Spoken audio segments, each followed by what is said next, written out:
Good morning and welcome to the Killik & Co market update.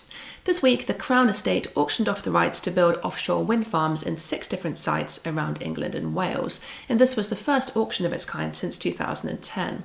The prices achieved in the auction were far higher than anyone expected, the reason being that various big oil companies were very keen to acquire some of these rights, and therefore they bid up the prices. Consortiums including BP and Total managed to acquire 3 of the 6 sites, and in fact for one particular site, BP bid 65% more than the next highest bidder. Big oil companies have been criticised in recent years for not moving quickly enough into renewable power, and now clearly some of them are willing to pay a lot in order to catch up. Here's a chart showing some data that we took from BP's Global Energy Outlook. It shows where global energy has come from since the early 1900s and also where BP expects energy to come from in the future.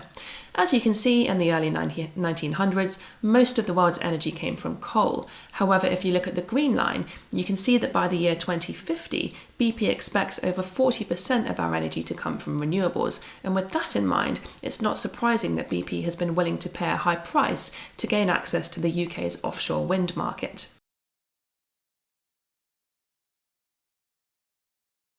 Two major beauty companies reported this week, Estee Lauder and L'Oreal, so we've been taking a look at some of the key takeaways from those reports.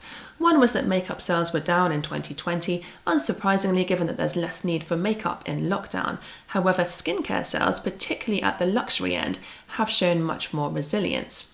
Both companies have also made huge improvements in the level of sales taking place online, with L'Oreal in particular saying it's made 5 years' worth of digital progress in the last year alone.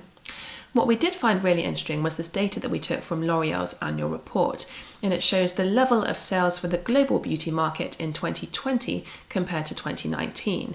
And this is for the global beauty market, it's not just for L'Oreal.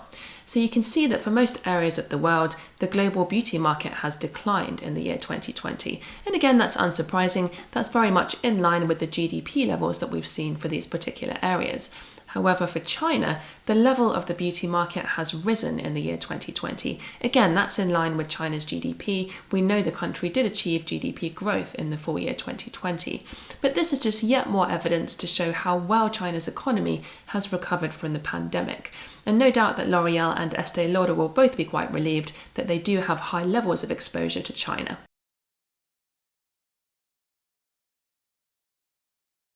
And finally this week, the latest GDP numbers for the UK have been published, showing that the UK economy shrank by 9.9% in the full year 2020, and that is the worst annual contraction on record.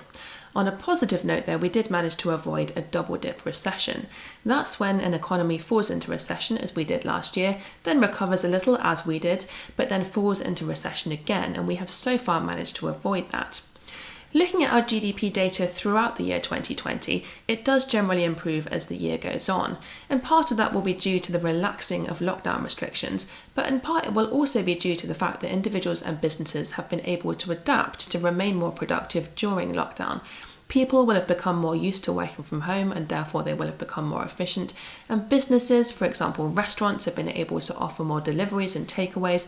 Businesses have been able to adapt to continue operating during lockdown. And hopefully these new capabilities gained during lockdown will help our economy to grow more quickly once this lockdown ends. Moving on to have a look at next week, we've got some results out from the big mining companies, including Rio Tinto, BHP and Newmont. That's it from us. Enjoy the weekend, and we'll see you next Friday.